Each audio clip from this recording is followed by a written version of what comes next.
أهلا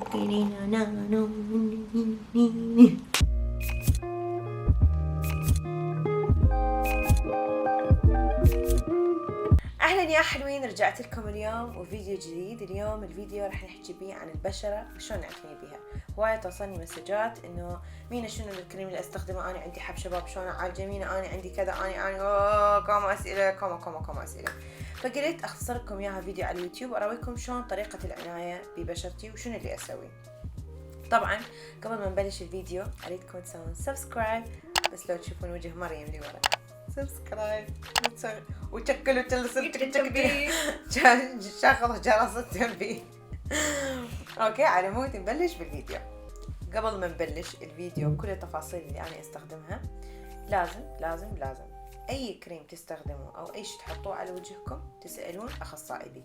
اني مو دكتورة جلدية ولا اخصائية، وانما استخدم الاشياء واقرأ عنها واستخدم الاشياء اللي تناسب بشرتي. اني بشرتي تعتبر مختلطة صح؟ ايه مختلطة، يعني كومبينيشن. اوكي، عندي مكانات اللي بيها يعني تكون زيتية ومكانات تكون بيها ناشفة اللي هي دراي واويلي، فاتس ميكس. هاي اول شغلة. الشغلة الثانية، هاي الاشياء ناسبة بشرتي، فاحتمال ما تناسب بشرتكم، ولكن راح اراويكم الخطوات شنو الاشياء اللي انا استخدمها، ويعني شنو البرودكتس المنتجات اللي استخدمها بالطريقة الصح. مو تروحون راسا تاخذون الشغله وتستخدموها وتحطوها على وجهكم، لازم تسالون اخصائي هل يناسب وجهكم او لا. بليز. خلينا نبلش. تشوفون هاي الصينيه، هذه الصينيه يا حلوين محطوطه عندي بالحمام، ويعني اقولها يعني بين الحمام تكرمون وبين الدراسر مالتي اللي هي وين اقعد يعني احط السكين كير مالتي، وين ما اروح اقولها وياي بعد. بس راح اشرح لكم كل منتج شنو يسوي وشلون نقدر نستخدمهم بالترتيب الصح. طبعا دائما اول شيء، لانه احنا اكثر شيء نتعاجز به كبنات وانا اول وحده منهم، انه اشيل المكياج مالتي. ف لازم على مود تحصين على بشره حلوه وتكون التكشر مالتها حلو وما يكون عندك حبوب بيها، وهاي اول خطوه تسويها، تشيلين الميك اب مالتك. صبح ليل نعسانة عرس تنتفين شعرك ما بيها حيل مدري تقومين مثل الشطورة تغسلين وجهك. وراح اراويكم انا الستبس مالاتي اللي مثلا لما اكون متعاجزة، لما اكون شوية بيها حيل، لما عندي هم انا طرق على مود افوت بالمود. بس اهم شيء ما انام بالمكياج، لانه المكياج انا احكي لكم عن خبرة. اوكي، خبرتي انه انا قبل كنت انام بالمكياج لما كان عمري 16 17 سنة، كل حبوب الشباب طلعت لي من ورا المكياج، وصارت عندي زيوان اللي هو البلاك هيد والحبوب، وبشرتي تحسوها هيك ضل ما بيها روح، يعني دمرني المكياج. لما بلشت هذا الروتين وبلشت اغسل وجهي واشيل المكياج وهيك، بشرتي تغيرت تماما 180 درجة. اول شيء راح نبلش بيه هي غسولات المكياج. اوكي، وراح احكي لكم بيهم من اسهل واحد الاصعب واحد. اول واحد هو بايوديرما. هذا محبوب الجماهير، خليته تشوفوا، هذا محبوب الجماهير، هذا ضلع الغالي. هذا ايام اللي اكون ما بي حيل اشوف المغسلة، ضلع الغالي يكون بصفي ويا شوية قطن امسح المكياج مالتي بيه.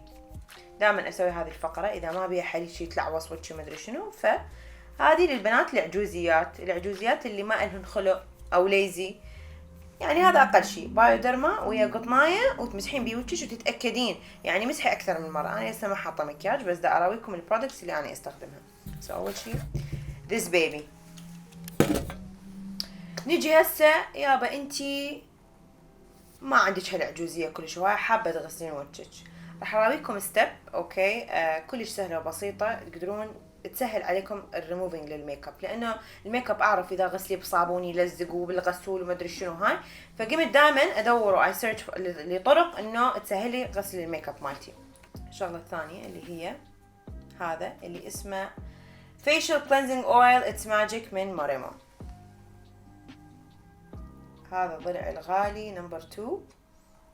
هذا cleansing oil اوكي، او يعني مزيل مال المكياج بس صاير زيتي. هذا يا حبايب شي يسوي بيسكلي، هذا تحطوه على الوجه، راح شي يصير الوجه كله يزيد. اكشلي راح احطه قدامكم حتى لو ما عندي مكياج. زين، ما اعرف اذا مبين او لا. طبعا ما باقي خلصان، لازم اشتري الوحدة ثانية. تحطوه على الوجه. طبعا شي يسوي، طبعا هسه مرة مشكلة ما راح يبين لانه على الكاميرا ما حاطه مكياج، بس عادة اللي يسوي هو يذوب المكياج، يكسر كل المكياج اوكي ويذوبه. فلما تحطون يعني مي على وجهكم على مي على وجهكم، شي يصير يتحول الى حليب، فيصير كلش سهل ازالة المكياج، وعادي تغسلوه بالمي وسهل وبسيط. خصوصا اذا عندكم مسكارات ما مسكارات، هاي السوالف انه حاطه المسكارة مالتك وتحطين كحل ببطن عينك وهذا يخبل. I love it. خلي بس اغسل وجهي واراويكم. زين شلون راح اراويكم؟ انا ما راح اخذكم وياي تكرهون الحمام اغسل وجهي، بس اللي جبت خاولي مبلل اللي هو المنشفه المبلله، راح اعصر على وجهي بس على مود تشوفون شلون هذا يتحول الى حليب، فيشيل لكم كل البقايا مال المكياج اللي على وجهكم. طبعا راح اروح اغسله مثل وادم وارجع لكم. هسه غسلت وجهي وخلصت اوكي. هذه اذا حابين الاويل اللي هو يجي الغسول يكون البيس مالته زيتي. وراها هاي لما اكون حاطه كلش مكياج هيفي وعرس وطبقات مال فاونديشن، استخدم كلينزر. هذا يا حبايب الكلينزر متابعاتي نصحوني بيه، مرة سألتهم شنو بدي تجربوه، فقالوا لي عن هذا الكلينزر اللي هو من كليرونس، وكلش حبيته لانه هو صاير غسول بس يتحول الى فوم، يعني يصير بيه مثل الرغوة. يا حبايب هذا الغسول قلت لكم لما اكون حاطه طن مكياج اغسل وجهي بيه. طبعا هذا يكون ثالث ستيب، يعني اول شي بايدرما، بعدين الموريما، وبعدين هذا. وش استخدم وياه؟ ضلع الغالي، ضلع الثاني اللي هي يا حبايب الفوريو. والله والله والله والله مو دعاية، أنا دا أشارككم بكل الأشياء اللي أنا أستخدمها، بس هذا أعرف إنه هواية ناس حكوا عليه وهواية ناس سووا له دعاية، بحيث مرات لما هواية الناس تسوي دعاية الناس إنه مثلا تقول هاي دعاية كلها كذب، بس هذا المنتج يستحق كل دعاية وكل إعلان تسوى له، لأنه صدقا غير بشرتي، ما يخرب. يعني هذا تخيلوا من أول يوم جبت لي هسه مرة واحدة مشحون، مرة واحدة، لانه ومع انه انا استخدمه كل يوميا، بس الكواليتي مالته، الطريقه السيليكون نفسه، حتى بشرتي ما حسيتها. قبل كنت انا استخدم الفرشه اللي مسننه هيك صايره مثل الشعيرات، كانت كلش تجرح بشرتي وما كنت اعرف ليش، انه I wanted to cleanse my face. فالدكتوره نصحتني بيه، دكتوره جديه قالت لي حاولي تنقلين على الفوريو، لانه كلش يصير يعني كلش جنتل على السكين مالتك، يعني كلش جنتل، يعني ايه يعني ناعم رقيقة للبشرة. سوري والله دا احاول انه هاي الكلمات الانجلوزي اللي براسي اطلعها واترجم لكم اياها بالعربي. فانيويز احط شو اسوي؟ نحط كذا وكذا. طبعا يا حبايب حطيت الغسول اوكي على الفوريو مثل ما تشوفون، حركته بعد وشون هيجي وتحركوه. والحلو انه هذا اخر واحد تقدرون تستخدموه بالتليفون. الشكل مالته كلش حلو، تقدرون تروحون على الزوايا هنا وين الخشم. هو طبعا اكيد هذا الفايبريشن يسوي لكم ارتجاج بالمخ بس نتيجته تخبل اوعدكم. تشوفون هسه شو نسوي؟ نروح نغسل وارجع لكم. غسيت حركات على اساس هسه خلصنا غسلنا الوجه. احس هيك لما اغسل وجهي النظافه هيك تلقين لك هيك. زين نجي هسه على الستيب الاهم.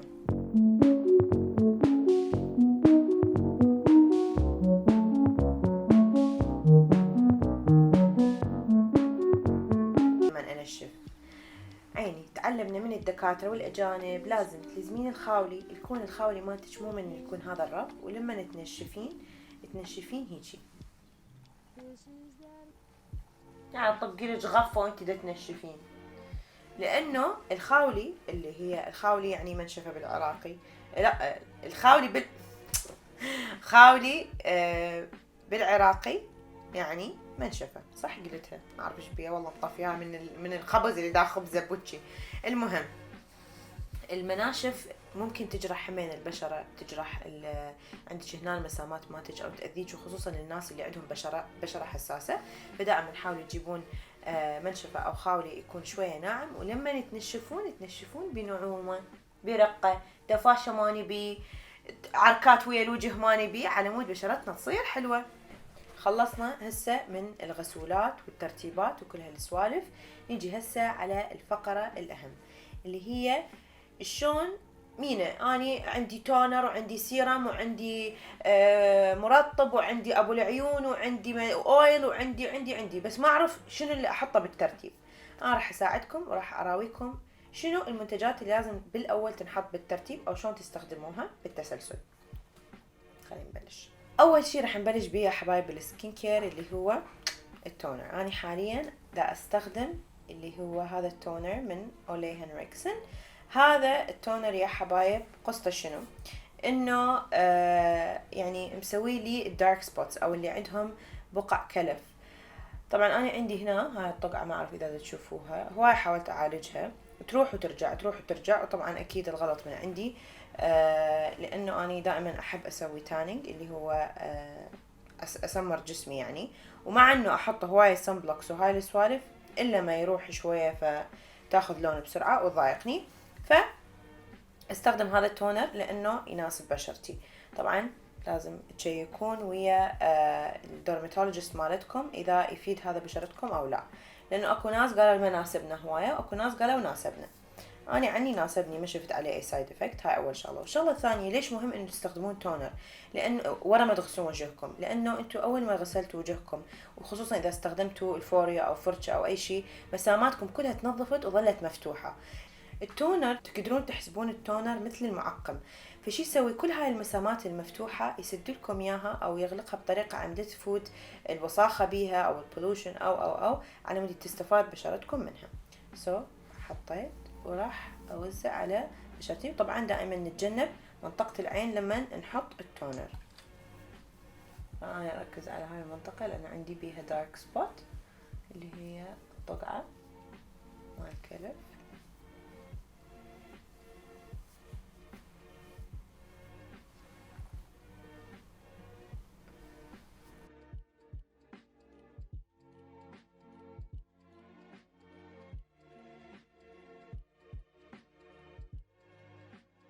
طبعا اخليه البشرة كاملة تمتص التونر واهوي عليه، لانه تحسون هيك عبالك شايفة المسامات مفتوحة فجأة تحطون عليها فتشي هيك يكون اسيدتك رايت هيك يعني مثل اسيد او فتشي،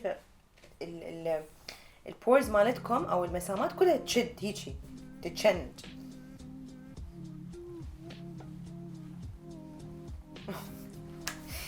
يا حبايب السيرم تقدرون تستخدمون اي سيرم انتو تحبوه، بس دائما الستيب اللي ورا التونر دايركتلي هي السيرم، لانه السيرم لازم يتغلغل باعماق البشره وحسب طبعا السيرم اللي تستخدموه. بس انا دائما انصح بسيرمين، يا سيرم مالتكم يكون ب ingredient اللي هو الفيتامين سي كل شيء يفيد البشره، او عندكم الهايلورونيك اسيد. شنو هو الهايلورونيك اسيد؟ شنو هالاسم الطويل العريض هذا؟ هو اصلا اوريدي موجود ببشرتنا موجود بجسمنا، ينطي الترطيب ينطي الموسترايزن للبشره تظل رطبه كل هاي السوالف. ويا مرور الوقت ولما نكبر يقل هذا الشيء، فذاتس واي تشوفون دائما لما الناس تسوي فيلرز يكون بيها هايلورونيك اسيد، يقومون يحطون الهايلورونيك اسيد بكل مكان، يعني مثلا بالفيشلز بالتريتمنتس، وحتى قاموا هسه يسووه بالسيرمز. اسم البراند مورتر اند باستل، و يعني العلبه نفسها مكتوب عليها بيور هايلورونيك سيرم. فهذا هايلورونيك اسيد مسوين منه هايلورونيك سيرم استخدمه اني احطه ورا ما اي تون ماي فيس.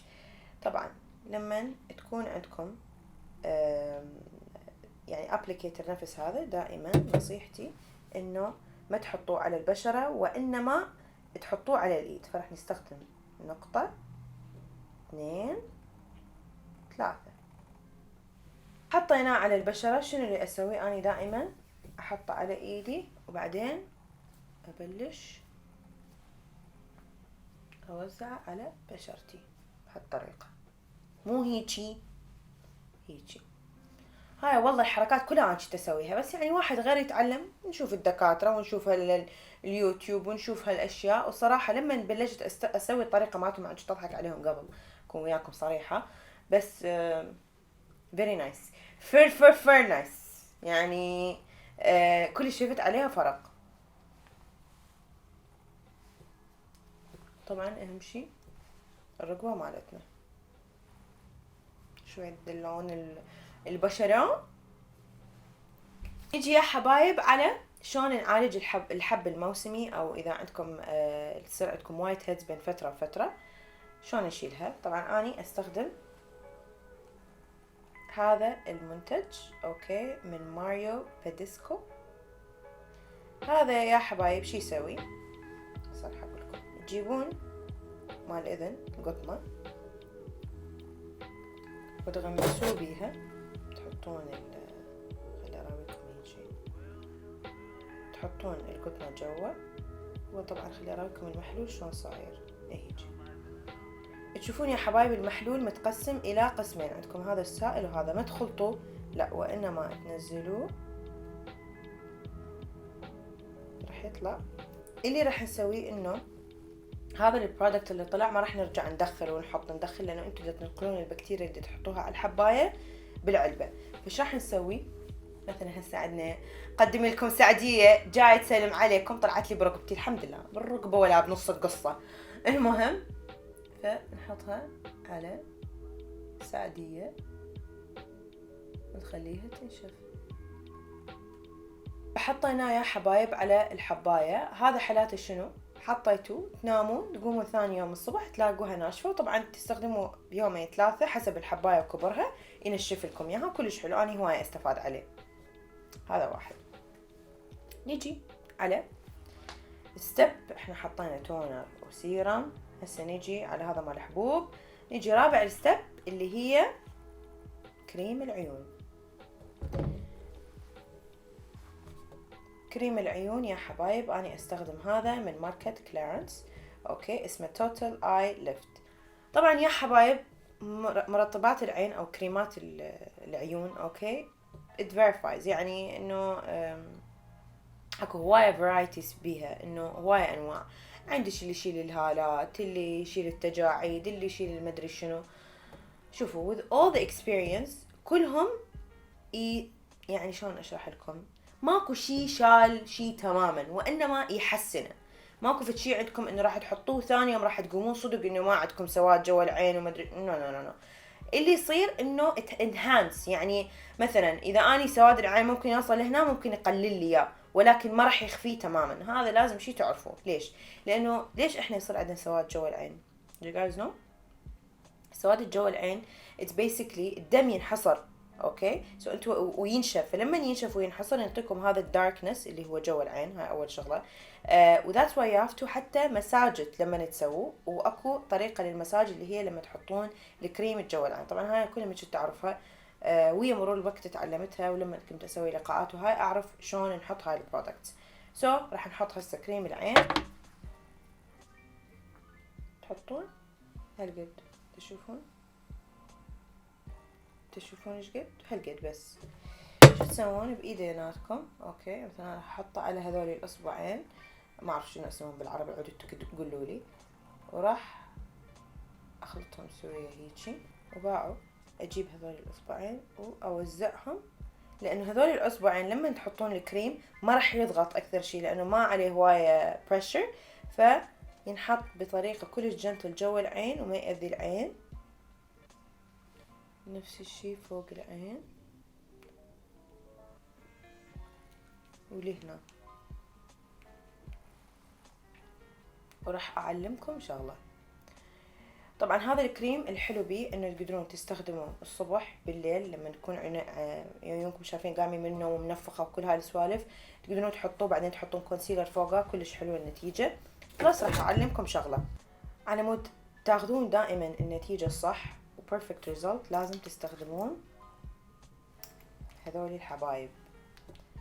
هذول شنو؟ واحد اللي هو فيس رولر اوكي، والثاني اللي هو مال عيون. طبعا هواية اكيد شايفيهم بالسوق، وسبيشلي قبل فترة نزلت الموضة مالتهم. يتكونون اكو منهم من احجار، اكو من بلاستيك. طبعا هذه تعتبر من البراندات اللي كلش زينه لانه يستخدمون بها احجار شبه كريمه. شو اسمها فيت فيس. هذه البراند هذه من فيت فيس، وحتى تيجي بيها الوان. والحلو بيها انه لانه من حجر فتقدرون تحطوها بالثلاجة اوكي، وتستخدموها الصبح او بالليل. شو تسوي؟ تشد لكم البشرة هيك، تعطيكم هذا الجلو خرافي. ونفس الشيء المال عين. طبعا هذا انا استخدم احبه لانه اصغر جوا عيني، فراح اراويكم لازم تستخدموه. لازم طبعا هسه هاي عندنا جوا العين اوكي، تحطون من جوا العين وتسحبون لي ورا 1 2 3 4 5 6. يعني مو هيك وهيك وهيك، هذا غلط. انتوا لازم تطلعون هذا الدم المحصور اوكي لي برا، فدائما هيك تسوون.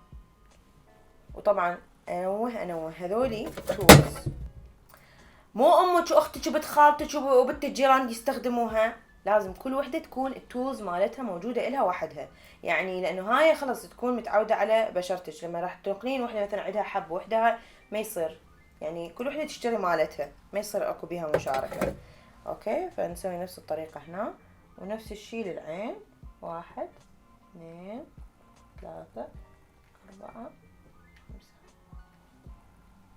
وبعدين عندنا هنا حتى للحاجب هنا نفس الشيء بس باتجاه واحد. نيجي يا حبايب على الرولر الكبيرة، اذا نريد نستخدمها لوجهنا فتقدرون تسوون بيها فريمينج. الله باردة حلوة اوكي.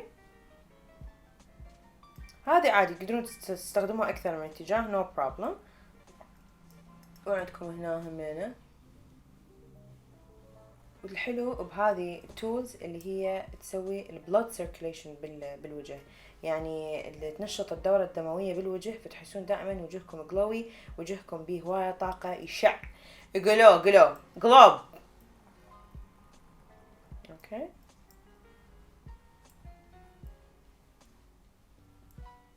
نيجي هسه على اهم بارت واللي هو الترطيب. واني صار لي فترة يعني ما عادل 3-4 اشهر دا استخدم مرطب صدق غير بشرتي، واتوقع هذولي المرطبين من احسن المرطبات اللي مستخدمتهم بحياتي. اعرف بيج ستيتمنت سي، بس كلش كلش كلش رحمة ويا بشرتي، وصراحة شفت عليهم فرق خرافي خرافي.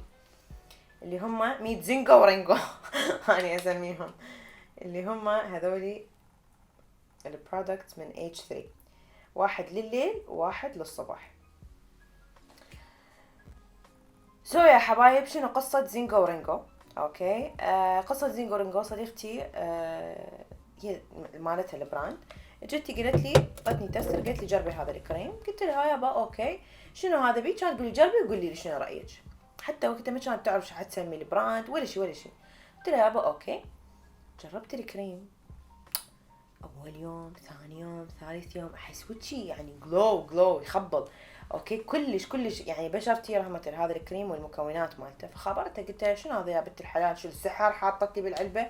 كانت تقول لي هذا بيه مكون السي بي دي اوكي. طبعا السي بي دي يعتبر من العناصر اللي كلش صعب استخراجها وهو يستخرجوه من الكانابيس.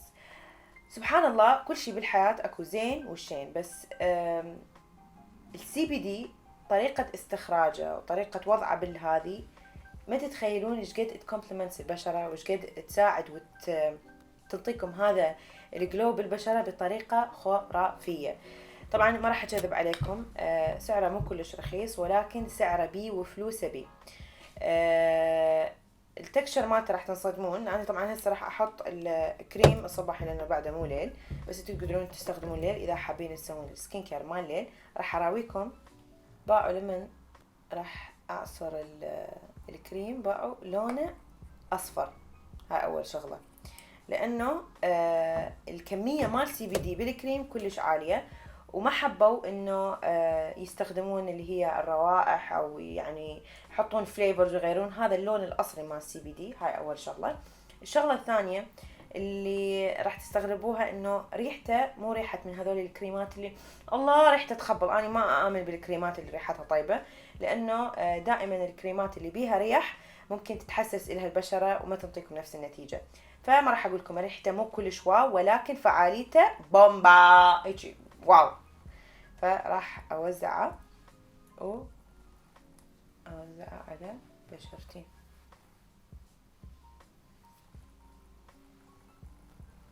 خبل اي خبل الله، بحيث اني صرت يعني مدمنة عليه، ما اقدر احس اذا ما احطه هيجي. احس بشرتي حتى لما احطه قبل المكياج اليوم كله اقدر احطه، بشرتي غير والله غير.